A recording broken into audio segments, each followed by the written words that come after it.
Tonight, new information on the horrific limo crash in upstate New York that took the lives of 20 people. We've got a live report. Also, with Brett Kavanaugh joining the Supreme Court, has the role of Supreme Court become even more politicized? And we'll lighten things up, hopefully, and head to Yankee Stadium for Game 3 of the Yankees-Red Sox series. The series is all tied up at 1 game apiece, so tonight will be pivotal. Good evening and welcome to RFL. I'm Andrew Whitman, in tonight for Richard French. And we begin tonight near Albany, New York, where federal investigators remain on the scene of a limousine crash that killed 20 people. 501's Jonathan Gordon is live in Latham, New York with the very latest. Jonathan?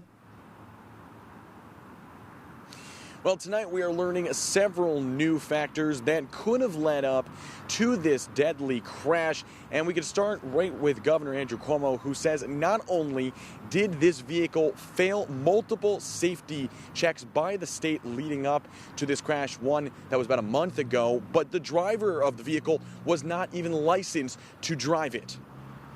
The National Transportation Safety Board, also known as the NTSB, is investigating the crash that left 20 people dead on Saturday evening. Currently, our forensic investigation unit is examining the vehicles involved in the crash. Our collision reconstruction unit will perform a mechanical examination of the limo to determine if it was mechanically sound.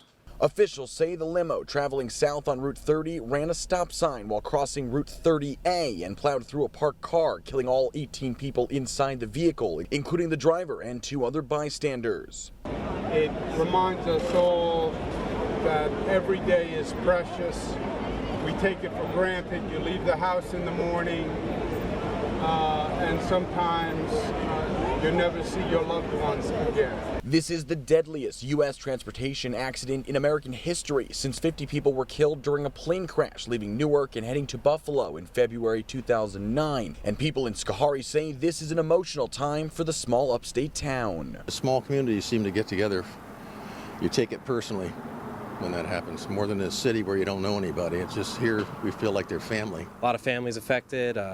The ripple effect's going to be huge, I'm sure. State officials say the vehicle was a Ford that was cut in half and extended, adding it wasn't compliant with federal law. Well, the state says they are working to shut down this limousine company while the investigation is ongoing. And we're learning a little bit tonight about the company's owner. He was a former FBI informant involved in multiple terrorism cases. For now, reporting in Latham, Jonathan Gordon for RFL. All right, Jonathan, thank you very much. As Jonathan reported, or as you may have seen elsewhere, this is not the first time that limos have been involved in terrible crashes, and lots of questions remain about how they are regulated and how they can be made safer. This morning, federal investigators are on the scene trying to figure out exactly what happened. Reports of a multi-vehicle motor vehicle accident. Unknown injuries at this time. In the moments that this limousine blasted right through an intersection, resulting in the death of all 18 inside the vehicle, as well as 2 people in the parking lot. Today is really our first full day of boots on the ground. We're looking at the human, the machine, and the environment. Neither the NTSB nor police are ready to say what caused this crash. They're examining whether speed, brakes, or the driver may have been responsible. New York authorities say only those in the front seat of a limo like this one are required to wear seatbelts. Federal documents revealing this morning that the limo company owned 3 vehicles. 4 out of 5 inspections of that company over the past 2 years put vehicles out of service. That is 4 times the national average. This weekend's incident follows a series of deadly limousine accidents.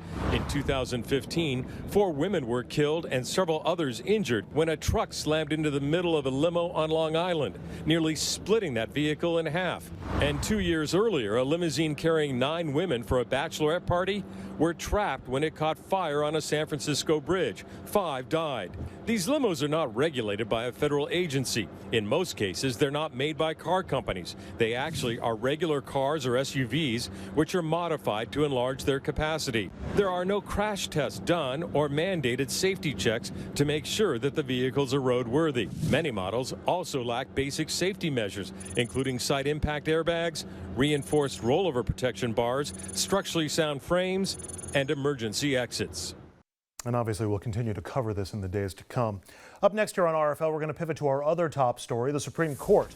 The High Court is supposed to be above politics, but just like everything else in Washington these days, seems like that's no longer the case. We're going to look at the implications of that next.